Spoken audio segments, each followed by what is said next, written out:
everyone, and welcome to Tal Talks. We have a very special guest today for our medieval March edition. This is someone who it has been doing a lot online lately that I hope that a lot of you will get to see. Hi, how are you doing? Oh, hello. Would you like to introduce yourself? I'm Paulo Garbanzo. Usually a juggler, but now I'm the dungeon master for Nat 21 Adventures. I don't know if like, am I a little tiny screen or big screen? I don't know what's going on. So there's like two squares. Oh, great. Okay. It All looks, right. Yeah, it's people are pretty sick of this sort of. There we go. Wait, okay, I have the right. All right. So yes, hi, I'm Paulo Garbanzo, and yeah, I've been doing a lot of stuff online for 9-10 months now. I know. Seems like it's never ending, right? Yeah, well, we can get into that. So do you want to start out by explaining what you actually do at run fairs when there are run fairs? Sure. Well, yeah, I'm mostly a juggler and comedian. I like to think I'm funny. And so that's basically, a little bit of acrobats, mostly juggling, and a lot of wacky danger juggling. So that's to sum it up. That's what I pretty much do. I like to say that my show is a little bit more, I'm not going to say, I think it'd be too much if I said it was cerebral, but it's a little, there's some out there humor that's like a little bit more than just your average, like, I don't know. I'd like to say it's a little bit better, not better. It's just different, because I know there's plenty of people who have like basic straight up jokes and they kill, right? And I'm kind of like, I want to be a little more esoteric. And so I go off on these weird tangents, and most of the time people follow me. I mean, I have a big enough crowd of people who are like, I really like that sort of weird off the wall humor, and they go with it. Other people are kind of like, I don't really get it, but I mean, he's a good juggler. So, all right. So they give it to you. Yeah, sometimes you have political commentary and every once in a while.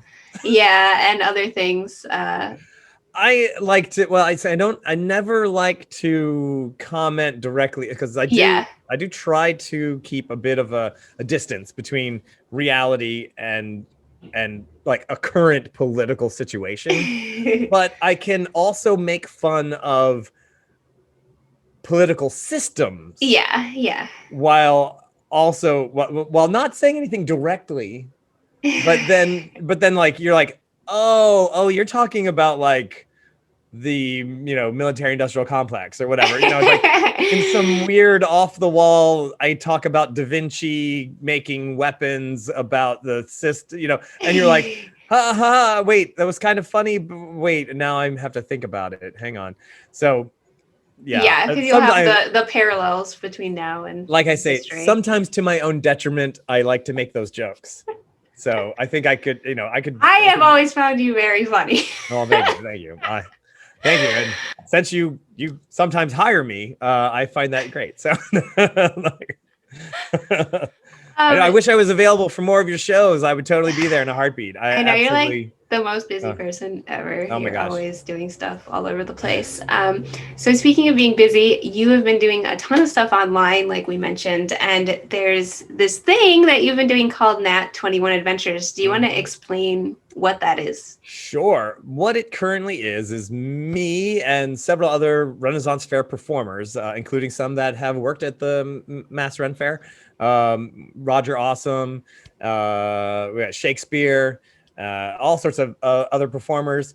Actually, and I believe Damo Ignis has performed at your festival. I'm not sure, maybe fire performer. Anyway, and one of our performers is a washroom well wench, and so it's all performers from the Renaissance Fair, from various Renaissance fairs from all across the country, people that I know, and I also have played D&D with them, Dungeons and Dragons. For those who don't know what D&D stands for, and we for years we've played Dungeons and Dragons, and I've always been like, man, we should we're funny, when you play D&D with 5 performers, you tend to not get a lot done game-wise, but B, you do actually laugh a lot. And so I was like, man, we should have a show. And I'm not, I never try to be like, oh, we're totally, we're totally Critical Role, but that's a different animal. We're all improv performers who have a system, which is Dungeons and Dragons. And we all love Dungeons and Dragons, and we all love run fairs. And so I was like, well, we should be putting a show together. And I've said this for years, but I've never really had the opportunity because, of course, what I wanted to do was have everybody at a fair together, have 3 really great cameras, which are, $8,000 a piece. And all this lighting and all the sound equipment that goes along with it. And all these great dreams of this. And it was like, well, what I need is $55,000. So not really having that much money lying around. I was like, oh, well, so when the pandemic started and we were cut off from our food supply, let's say, from our jobs, I was like, well, I am out of work. I'm pretty sure all of my other Renaissance Fair performers or friends are out of work. Now's the time to get them to come and do this thing. And basically what needed to happen was everyone needed to have good internet, camera, they needed to have their own things. So suddenly I was like, this is in the realm of possibility because I only need to have one good camera, one good microphone. And so we got a core group of players to play D&D. We play on Twitch, live on Twitch. We show it later on Facebook, and we have a YouTube channel and all that jazz. And we started up literally a month after the pandemic started. So it was April that we started. And I just literally looked back at our very first episode and wow. Learned a lot. Yeah, we've done a Tuesday weekly episode every single week. We took 2 weeks off between. So I ended up actually doing the Pennsylvania show in September, October, which, by the way, for anybody concerned, they did a really great job. Yeah, I saw some of the pictures with the masks and distancing and everything. Yeah, looked good. The performers, we all just kept our distance. No, we couldn't do any volunteers in our show. So we were on stage alone, away from the audience. Everybody kept their distance in the audience. So it worked. It functioned. And hey, all props to the Pennsylvania Fair because they were like, hey, if our performers all are out of work, they might not be here next year. And I've been seeing that a lot. There are a lot of performers that have given it up already. Musicians, a lot of musicians specifically, a lot of bands have been, because you end up with, you have 5 or 6 people in a band and you lose 3 of them. You don't have a band anymore. Right. Yeah. And you got to form a new band, try a new thing. Who knows? So I want to just, give a big shout out and praise to the Pennsylvania Fair for employing everybody that they employed, because I know that they weren't making the money that they usually make. Yeah. And, because they did have to cap their numbers fairly low. They probably literally just broke even.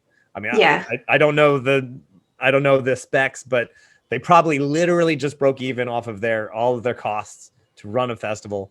And it was really just done pretty much to keep us alive. Yeah. So, thanks. And I know a lot of us coming up with our fairs are capping the numbers also, and doing a lot of different things than what we're used to. I know New Jersey is capping their numbers, and we're going to be doing the same thing, but we're not until August. So we're hoping things are not as bad. I feel like, like July, I think, is when, that's just my we'll see. Optimistic hope is that, hopefully things will start happening. So who knows? Sorry. I was going to say, totally unrelated to this conversation, but the earlier one, you talked about how your Nat 21 has been sort of growing and changing, and I'm noticing the crazy set behind you. Do you want to tell us what's going on with all that? So currently, all right. So I actually went to college for set design. It's such a crazy thing. Yeah. So. And really, and actually to kind of back that story up, I went there because I was already a juggler, and I wasn't fully professional as a juggler, but I was already juggling and kind of doing some shows.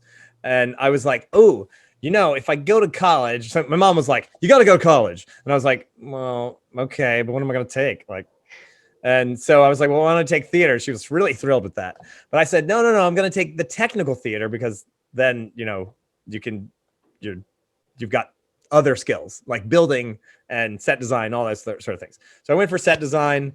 I basically, so I got a knowledge of how to run lights and how to do sound and build sets and paint and do all that sort of stuff. And so I happened to own a set of theatrical lights. And so like, these are not like, these are for stage lights. These are for like a big set, so, but fortunately they're LEDs. So they like change colors and do all sorts of stuff. So the thing is, backing the story up, but this is a set that we built so as the dungeon master, I've got the set behind me. And so this is the set for the whole show. It's a set piece, kind of tells, it's like the theme of the show. Yeah. For the night. And so our main group of performers have been having this crazy time where they are fighting with and joining up with a group of warlocks who are run by a Minotaur mummy lady. So in Dungeons and Dragons, there's a mummy lord. So it's like there's a mummy, but then there's a mummy lord, which is way more. But there's no lady to that lord. So I was like, well, clearly there's got to be a mummy lady. But she is also a minotaur. So long story. So she's been kind of like in this adventure world for a while, but now they're actually face to face with her. And so this has been our set for the past few weeks, because we're all still dealing with this person. But the great thing about having real theater lights, and of course, here's the thing. Sure, you could green screen all of this, but you don't have quite the fun of dealing. I had the props. I had the columns.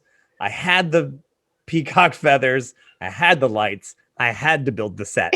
And so you can like go under the sea. You could be like, here, like some blue and green. Ooh, it's under the sea. And then you could be like, rectus, dominus. You could do, man. And then, because LEDs, man, you can do anything. And then we're like, oh, no, this is here. Right. I'm trying to hit the button. Here we go. All right, there we go. So now we got the blue background, like underwater. Anyway, so yeah, we're in the sky. And then we can like, oh, yeah. That's what it really looks like. Anyway, that's very bright. Yeah. So there we go. Yeah. So I've been building more sets to do the show.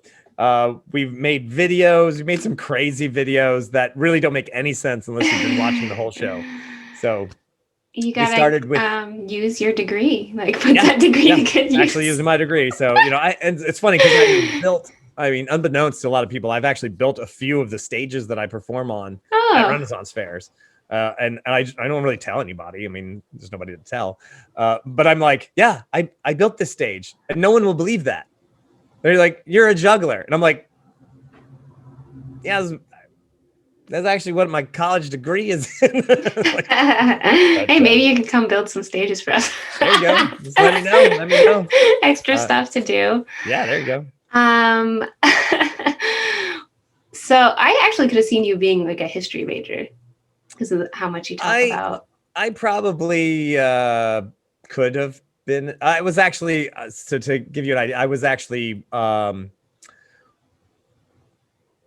crammed 4 years of college into 5 very long years, and it was not easy, let me tell you. I was 1 class, 3 credits away from a minor in art history. I was 1 class away from a minor in history. I was 1 class away from a minor in art. I was 1 class away from a minor in art history. So I took a lot of classes just to be like, apparently. That's a cool class. Like, I'm going to take that. I took welding. I took a bunch of stuff. So yeah, I do kind of have a little bit of knowledge about the history, but and costuming too. So, I made this, but anyway. Very nice. Yeah, this is my medieval cowl. It's reversible if I want to be on the red team or the blue team. That's cool. But the whole thing, like you could switch the whole thing and be red. Yep. Yeah, it just flips over. It's the whole thing. And you'd be like, yeah.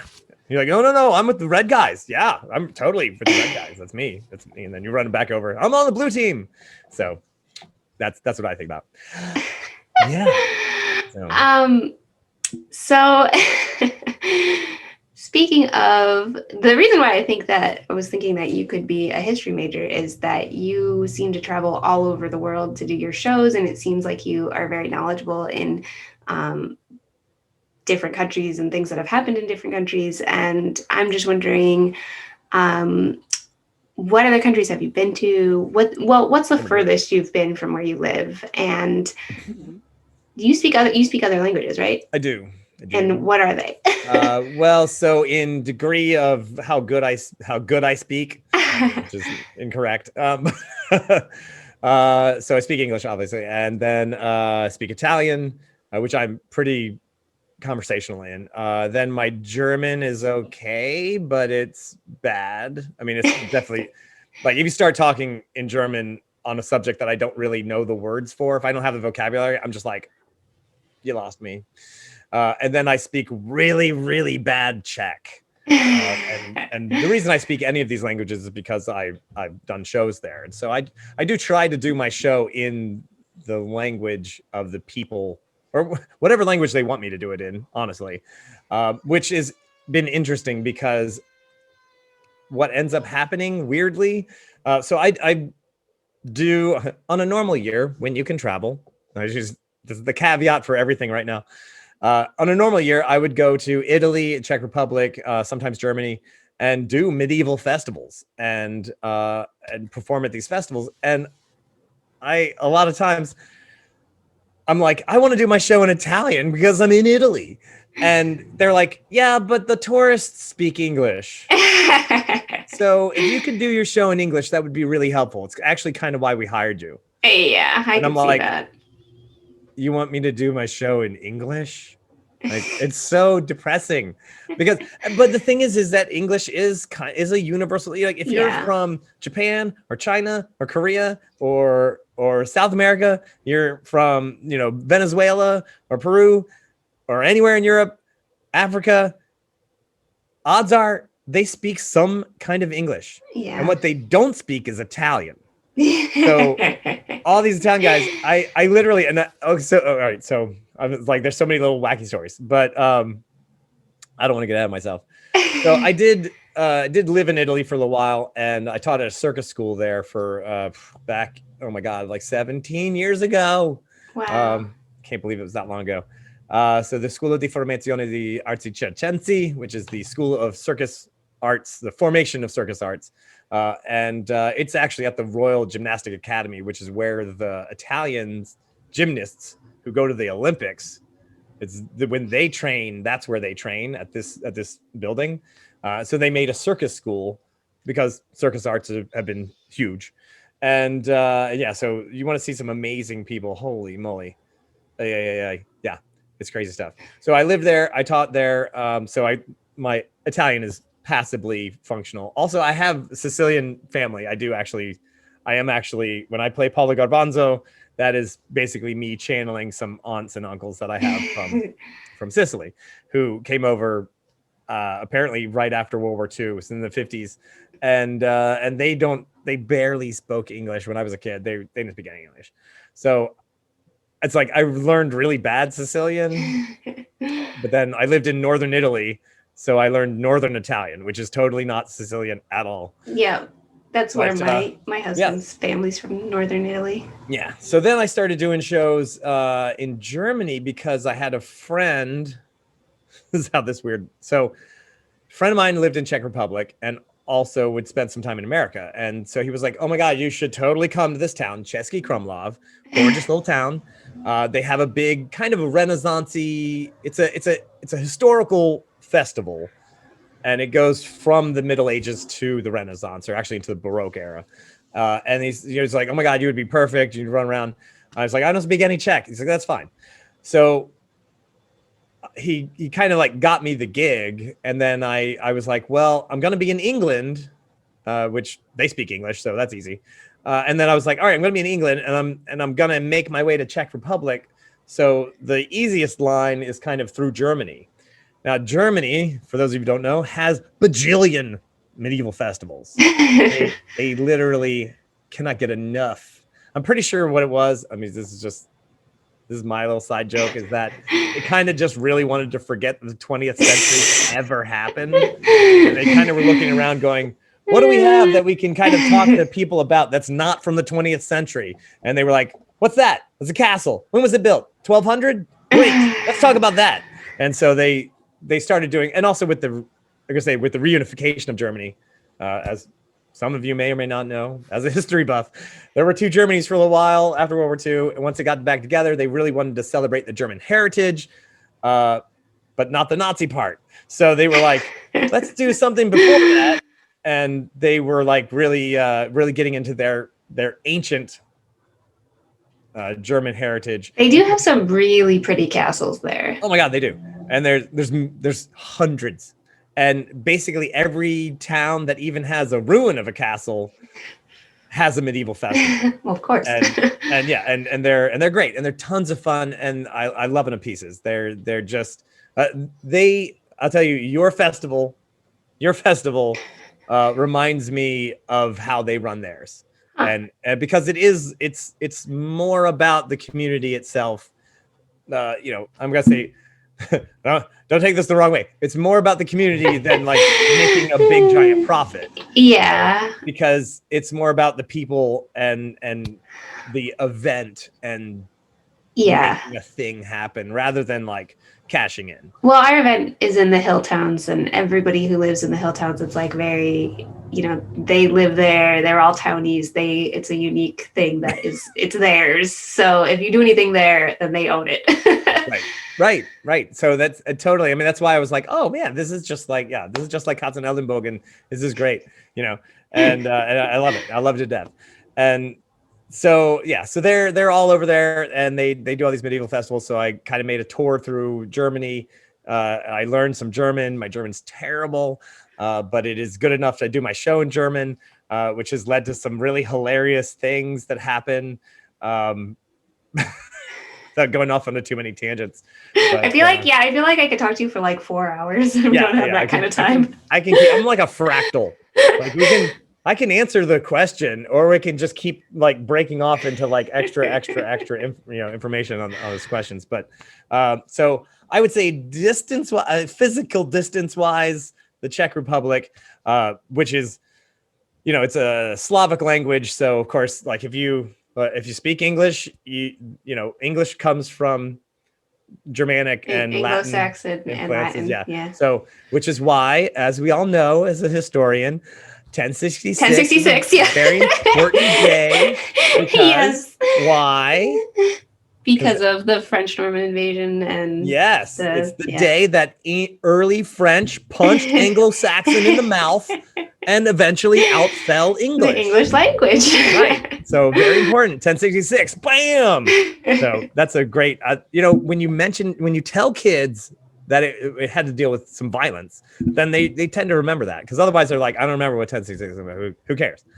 It's like, and then of course, if you think about it, without the French, we'd all be speaking German. Because if they didn't invade England, then we'd all be speaking an Anglo-Saxon Germanic language. Well, we can thank French for a lot of really annoying spellings. Yeah, that too. Although, Anglo-Saxon, we get a lot of annoying spellings from that too. Like night, how it used to be pronounced like Kniget. All the GHT words. Yeah, they used to pronounce all the letters, and now we're like, no, it's night. Well, so here's the tangent. So there was a town, there still is a town, Katzenellenbogen. Okay, so Katzen is cat, right? In German. Ellenbogen, elbow. All right, so elbow cat.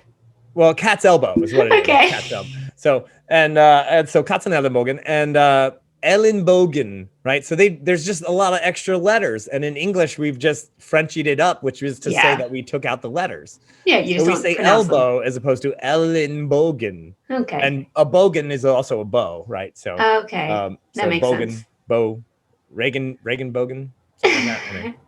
Anyway. Which I'm like, oh, there's another German story, but yeah. See, my German side of my family is probably looking at me like, why don't you know any German? I don't know any German. But yeah, so this town is great, and then they have their flag is a cat with straight arms like this. Oh, that's really cool. That cat has no elbows. No elbows. Oh, so it should be Katzen kein Ellenbogen. Kein Ellenbogen. There's no elbows in that cat. Did you tell people that? I did. They don't like that. They don't appreciate it. No. So, but yeah. So, I was just thinking, I wonder, are there any words from any of the languages you know that you wish were in English, that there was an English version? Like a translation for? Yeah. Well, I mean, this is a whole other subject, but, in Greek, there's 7 different words for love, right? Whereas we just have love. Yeah. And you literally are saying the same word in English when you say that you love someone. And I love these potato chips. Like, you're using the same word. Like, you really love those potato chips as much as you love somebody. Like, I'm going to say no. Depends on how good the potato chips are, really. Stand corrected. All right, very well. Yes. So there's all these different words for love, and it's like there's brotherly love, and which of course we even use because Philadelphia is the city of brotherly love. Philadelphia. It's anyway. Yeah. So anyway, but we kind of use them, but then we don't know them, and then we have them, and then we don't really. It's so weird. English. So I was thinking that with all the different snow, like how different languages have a bunch of versions of different types of snow, and we just have snow. And I was just like looking outside. It's like I want to tell people what kind of snow it is. Well, we have like it's icy adjectives. Snow. Yeah, we have a lot of adjectives. Everything's an adjective. We do now. Okay, all right. So this is way. Okay, here's the problem. You're talking to an English major, like you have your history buff, and I'm an English major, and so we're gonna get in the language.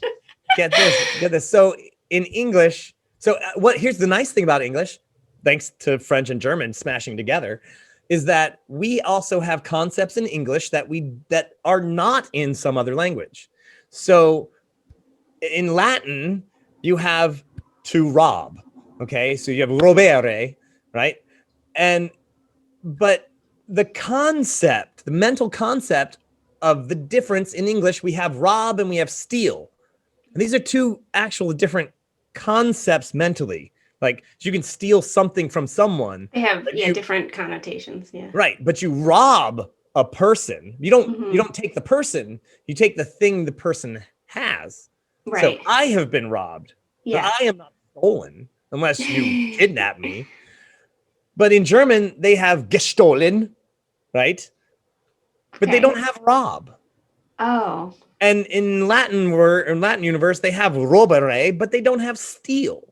Now there are other words, like there's the German word for yoink, which is like literally it's like gejoinken, but it's like somebody taught me that. They were like, oh no, but you swiffle, and it's like what? They're like yeah swivel, I swivel the glass. I'm like, oh, that's cool, but they do have that. So there are some really interesting things that English does. I'm gonna say, but anyway, that's a whole nother subject.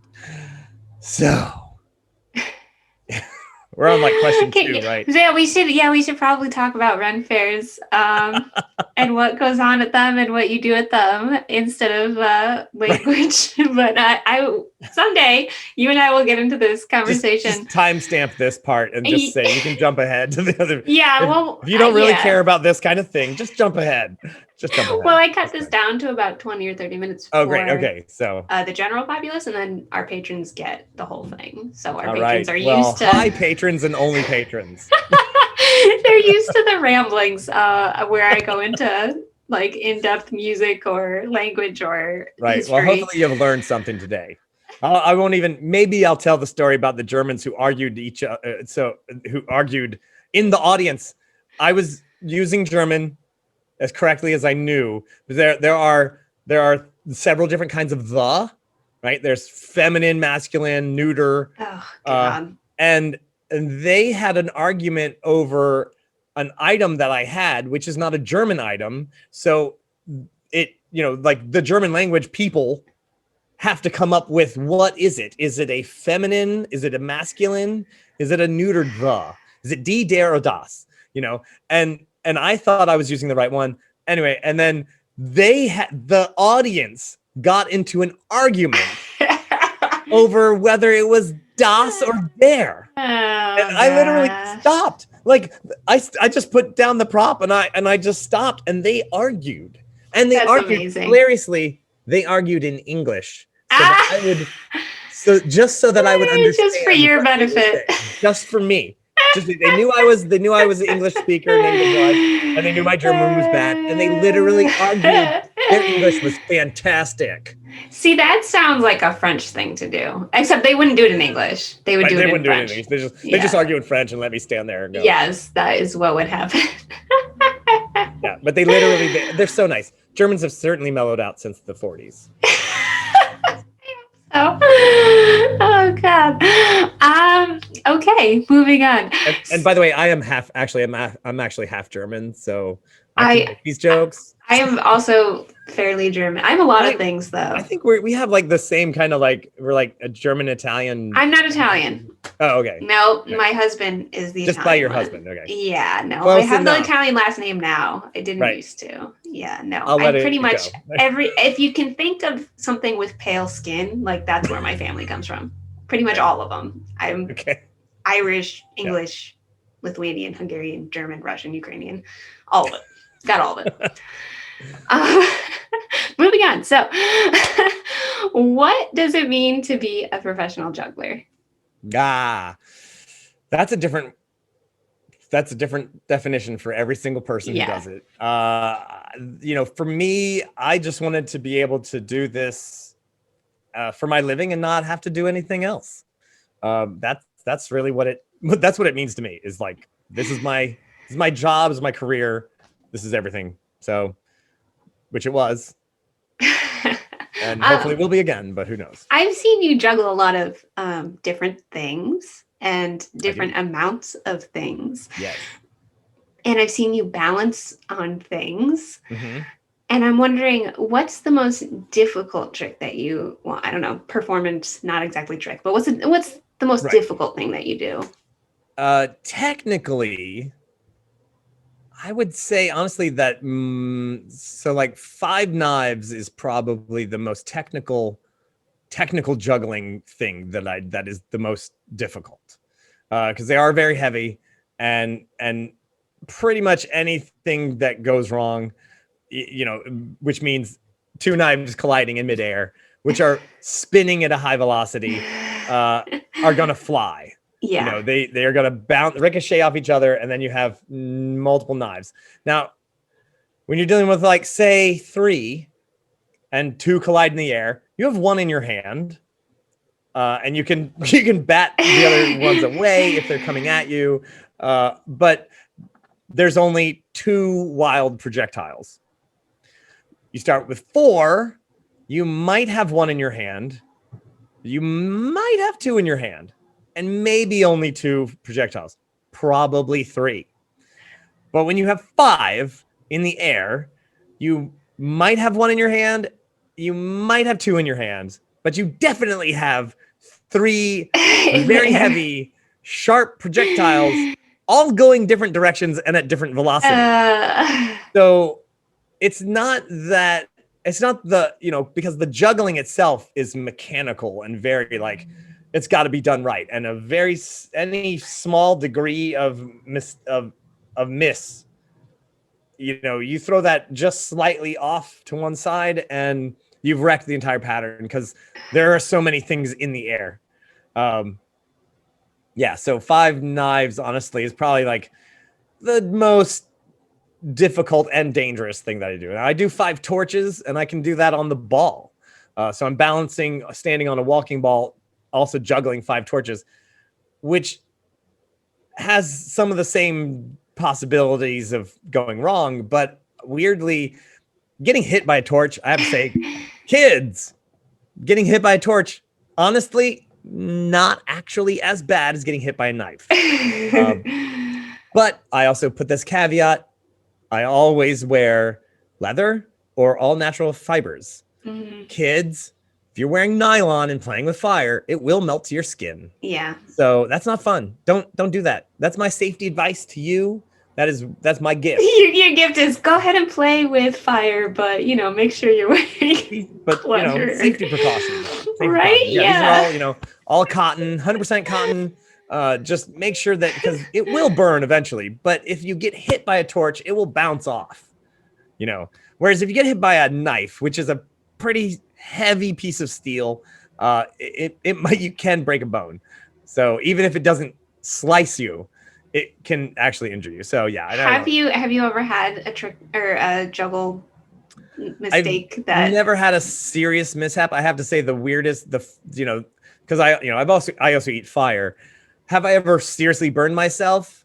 Yes. What was I doing? Eating a hot dog.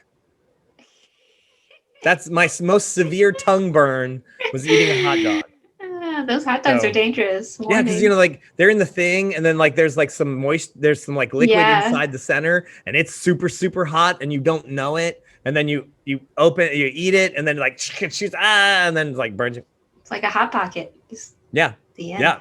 It's crazy dangerous. Yeah, stupid. So I was wondering if you could talk a little bit about you have this Da Vinci snow cone machine that is fairly elaborate, and I'm wondering if you could describe it and maybe talk about how you got into that, where it came from. Well, yeah, so it's a really cool device that is a human-powered snow cone machine, and it is a 6-foot tall wheel made of wood that you get in and you run, and it turns these cranks and levers and slices ice, and then you make it go down a little thing, and it does all sorts of things. It's like a Rube Goldberg machine. Yeah. And you get to run inside of it. It has safety brakes and things like that, so it's very safe. And you eventually end up with a snow cone, and it is a hilarious thing. It's not just a snow cone. It's a ride. It's a bit of entertainment. We make a big show of it, of course, because I can't help it. And so I have some people who I've trained to do it, and they put on a big show, and kind of everybody gets a little show. It's a little ride. You run inside the wheel, you turn the cranks, you pull the levers, you do all the things, and boom, then you have a snow cone. And it's a ton of fun. Sadly, I have to say that because you touch all of the things, you put your hand on the thing, you pull it, put your hand on the lever, turn the thing, put your hand, and we don't have that much. We just don't have that much disinfectant, so it is currently in mothballs. I hate to say, but it'll come back someday. Yeah. I'm waiting. So it is a fantastic device. I did not invent it. A friend of mine did. He's a designer and engineer down in Florida, and and I have to. that I put in the headline: Florida man makes snow cone machine. So it's a fantastic. He's a amazing engineer, and so he built this. He's built several of them now at this point, and it's a ton of fun. It's a lot of fun. It's a great engineering, concept, and kids see it. They get involved with it. You can see adults, kids and adults. They're watching it, and they're like, oh my gosh, the thing turns the thing, and they're following it down. You can see the gears turning physically and mentally. And and the most fun though is when some kid gets on there, and I've had, you're standing right there, you do the thing, and then they release the brake and they start running, and I've had this kid who's he just starts running and he just cocks his head back and yells, "This is the best thing ever!" and and it's okay, that's why I did this. So, and then they get snow cones out of it, and then you get a snow cone. so it's just win-win. Endorphin rush, sugar high, boom, win. It's a lot of fun. Yeah, can't wait to bring it back to the fairs. Can't wait to have fairs again. So yeah, we're just waiting, biding our time. Was there ever a performance that you felt nervous about? It was really, I don't know, big, or something was weird about it? Yes. I have to say, the first time, it's funny because the first time I've been juggling forever and ever and ever, and I kind of get to this point where I'm sometimes I don't know what's going to happen. Like, I'm just going to go out there. I mean, like when I was doing the show one year in the Czech Republic, my props got lost in the luggage Oh on the no. plane. So I literally show up and I'm like, I have no props. No props. And I basically just went around and I was like, I'm still doing a juggling show. I went around the town and I got beer bottles and bananas and apples and I just borrowed a bunch of stuff, a chair and stuff, and I made a show happen. You know, I made it happen. It was pretty crazy, but I made it happen. But the one I was nervous for was that I did actually perform at the Kennedy Center, and it was a pretty big deal. And I was like, I'm at the Kennedy Center. And I was like, better not mess this up. So I would say that, like, honestly, and it was like well into my career. So it was like 2000 and I don't know, probably like 2013, maybe. Is that long ago? I don't know, maybe. And so I was doing the thing, and yeah, I got hired to perform at the Kennedy Center. It was pretty wild. And I mean, I've done big shows. I used to be with the Flying Karamazov brothers. Yeah, I saw that. Travel all over the world, and yeah, there was like a few times where I was like, oh man, this is a really big, there's 10,000 people watching us, on a Jumbotron. Better not mess this up, But it's funny because I look back at those and I'm like, I don't think I was ever as nervous then as I was because it's like your name is up there. Yeah. And it's like, yeah, that's you. You better not mess this up. And yeah, so it's like, and it's in their archives. It's in the Kennedy Center performance archives forever, or at least until there's no more electricity or internet or whatever. Yeah. So, but an eventual sun death or whatever. yeah, the eventual sun death of the universe. But otherwise, it's in their archives, so you can look it up. And yeah, so I'm like, oh man, don't mess this up. But did you do well? I did pretty good, and then I messed up this one little thing, and I kind of like came back from it. I made it fine. It was fine. But I was like, I just, it's that thing where you're like, I wish I hadn't. It's going to haunt you forever. It's going to haunt me forever. Clearly it's going to haunt me forever. So, but yeah, so. I am remembering a story that you told us a while back about one of I don't know if this is, but I'm going to ask you a question. What is the strangest thing that you've juggled? Oh, okay. Well, I do like to play what is the weirdest thing Paulo Garbanzo's ever juggled game. Yeah. And so sometimes we'll play this game. And so I will say that, yes, it's still to this date. I'll give everyone watching at home a moment to think about it. Just pause the video. Think about what is the weirdest thing that I've ever juggled. Think about it. Pause. Come up with your answer. Okay. Now we're back. Okay. So now that you've had time to think about it, the answer is, yes, you got it right. Human brains. Yep. Human brains. I was at the bodies exhibit, and it was a late night, so there was hardly anybody there, and it was just me and a couple other people. We were leaving, and there was this woman standing there at the exit, and she had a little table with a couple of human brains on it. And I walked by, and so for those of you who are familiar or unfamiliar with the bodies exhibit, it is where actual human bodies have had all the moisture removed, and it's been replaced with a plasticine of some sort. And so there's these human brains there, real human brains. And I walk by and I go, hey, you don't have another human brain, do you? And she goes, what are you going to do? Juggle it? And I was like, and she went, really? Okay. And so she got down and pulls out another brain, and it was actually a baboon brain. So 2 human brains, 1 baboon brain. That's 3 brains. And yeah, so. And the rest is history. And I have to say, I'm probably the first person in recent history to juggle human brains, which I put that caveat because I assume that some weird jester on a medieval battlefield somewhere was like, oh, dude, I could juggle brains. I hope not. So I'm going to say, like, in the past 500 to 800 years, I'm probably the first person to juggle human brains.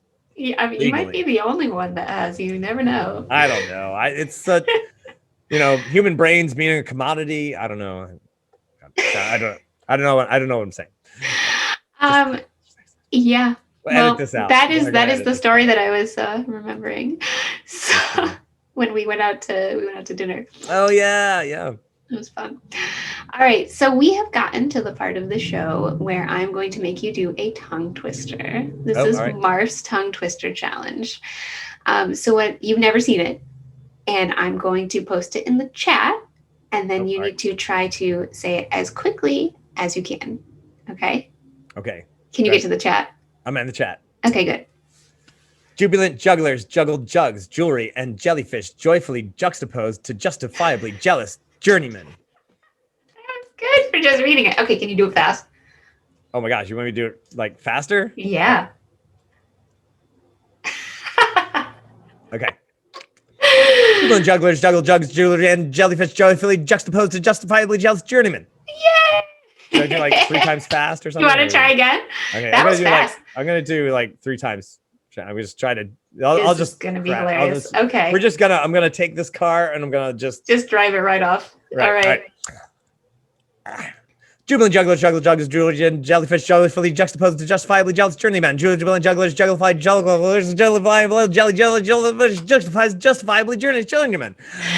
Jubilant jugglers jugglers. Perfect.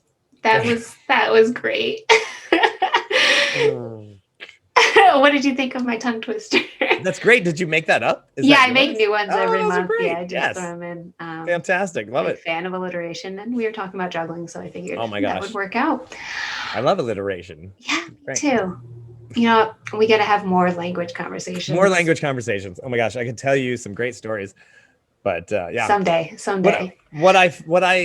So earlier in my career, when I was, I used to do more as far as like Paulo Garbanzo, Italian guy using English as his second language. And I used to have a lot more like pretending that I was having problems with English.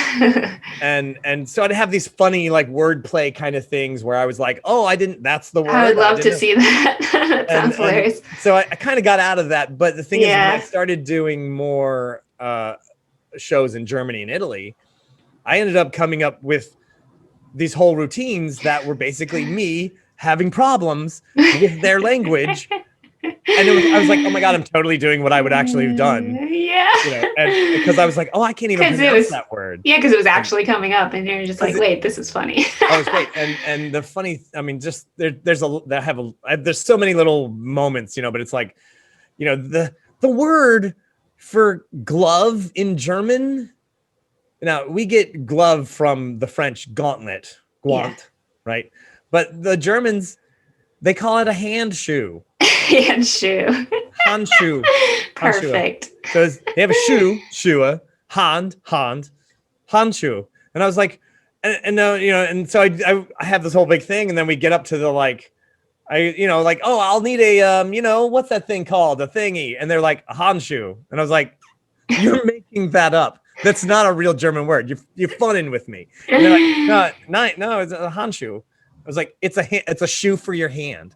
And the funny thing is that, and this happens in English and many other languages, is that people have heard the word for so long in their native language, that they don't think about it. They don't think about it. And they're like, oh my gosh, when you break it down like that, it totally makes sense. I can't believe I never thought of that. And I was like, why is a hat in German is Hut, right? And I was like, well, why isn't it called your head shoe? And why are your pants not called leg shoes? Why is it, and they're like, oh my gosh, you're right. That's crazy. You could do so many of those with French too. Oh yeah. Oh, absolutely. Pomme de terre and all that. Right.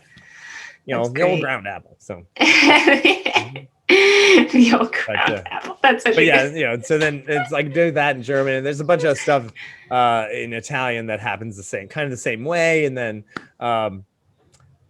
it's just funny. It's the whole thing. The word for painful in German is Schmerzhof, right? And so I do this whole thing. Every trick will be more and more. So by the way, for my next trick in German is für meine nächste Tricke. So if you were wondering, just in case you needed that, it's just for my next trick. For my next trick, yeah. But it's spelled completely differently. Oh yeah, obviously. Yeah. So for my next trick, every trick will be mehr und mehr. And I go, oh, what is that word? When you're like, and so the audience starts shouting out the word because they're very helpful. Yeah. And I'm like, they're yelling Schmerzhoff. Yeah. And I go, I'm sorry, what? Smirnoff? Huh, that's funny because in English, that's a totally different thing. All right, for my next trick, mehr und mehr Smirnoff. And it turns out that is the funniest thing I have to say in German, apparently, because they're just like, Smirnoff! Yeah! So, yeah, but then I'll have Germans. They'll like grab me after the show and make me drink Smirnoff, which, by the way, I'm not really a big fan. But anyway, hey, it's free drinks.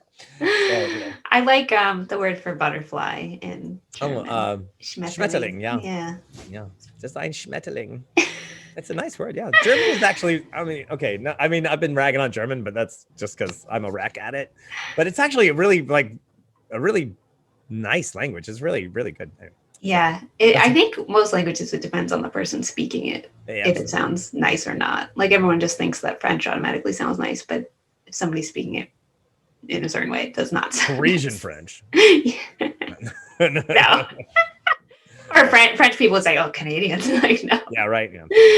I'm very rude about that. Yeah. All right. So you were able to complete my tongue twister challenge. Yes. So now if you could go ahead and tell everyone what you have going on. It's your advertising time that you have earned. All right. Well, I am indeed actually scheduled to be at Sherwood Forest Fair this April. Yay. If it happens. So currently, we'll find out.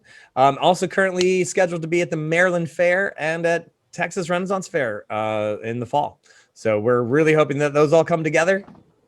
And but what do I have going on every week? We have quite the Twitch channel. It is Nat21 Adventures on Twitch, and that's at Nat NAT number 1 Adventures. We have shows Sunday through Thursday, and we have role-playing games Sunday nights. Tuesday night is our main adventure game, and then Thursday night we're starting up a gothic horror gaming night.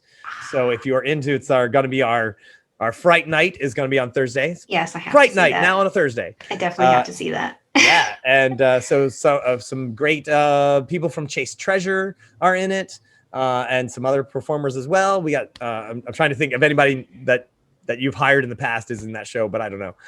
So you'll have to go and look and find out, see if you know him. We use Arthur Rowan from Two Bard Party a lot, and so we have Sunday night shows, which is our Sunday side quest. Tuesday night is our Nat21 Adventures, and then Monday night we have storytelling. Late into the evening, we have sci-fi fantasy storytelling, which is some original work, and sometimes we read Douglas Adams. We do just all sorts of stuff. Just come chat, hang out, and I feel like we're almost always on Twitch. But you can go see our schedule; it's up there. Wednesday nights we have tarot readings by La Madame Onsa, who is a tarot reader and has written and actually created all the artwork for the World Spirit Tarot deck. And so she is out there giving readings and teaching about tarot. So you can check those out on Wednesday nights. And she actually carves the pictures and then it's all wood block carving and 78 wood blocks into to make each one of those cards. It took her several years. Very cool looking. Yeah, it's fantastic. I love it. I love that deck. And that was before I married her. I would suggest to people watching that they should subscribe to your Twitch, because then they can get all the updates. That's how I end up watching randomly. I'll get an update. Oh, they're on Twitch right now. And then I just kind of pop in and I say things to you and you respond. That's how that works. If you can, hey, and you can follow us for free. You'll get the update that that says that we're going live, and just follow us. We are starting to actually get sponsors. So hey, this is my plea to everyone: go to Twitch, follow Nat21 Adventures, because anytime we have an advertiser, they're like, "Oh, you have a lot of followers." So that works. If you have Amazon Prime, you get a free follow for anyone. So that's right. You can just give it to throw that Amazon Prime Twitch thing over our way, and we'll give you a little shout out. Here's the thing. this game, our Dungeons and Dragons games are interactive. And so as you watch the game, you can actually give people hits, you can give them crits, you can give them failures, which is usually pointed in my direction as I'm the dungeon master most of the time. You can give them bonuses to hit. You can give them, you can give them advantage or disadvantage. And I tell you, it makes the game so much more fun, so much more interactive. When suddenly we're like rolling along, everything is fine. And then someone's like, hey, can I crit fail this thing so that this happens? And I'm like, absolutely. It is a fun, great time of improv using Dungeons and Dragons as our matrix, as our mechanics, and yeah, it's a hell of a lot of fun, I have to say. And so yeah, join us. We have a great time. And I will definitely join you. Yes, and we're gonna have you on the show at some point. We're gonna get you in there. Maybe if I have time, we'll give it a shot. We'll get you on there, even if it's just for the Sunday side quest. We have a lot of people come in and out for those things, so that would be fun. Yeah. Oh my gosh, it'd be great. We'll get you on there. Don't worry. Yay! All right. Well, thank you so much for talking with us. And absolutely. I hope that everyone gets to see some Nat 21 because it's really great. Check it out. And if maybe you'll be juggling somewhere, and then they'll get to see that too. We'll see what happens. We'll let you know. Bye, everybody. Right. Hey, thanks. Bye, everybody. Thanks for having me.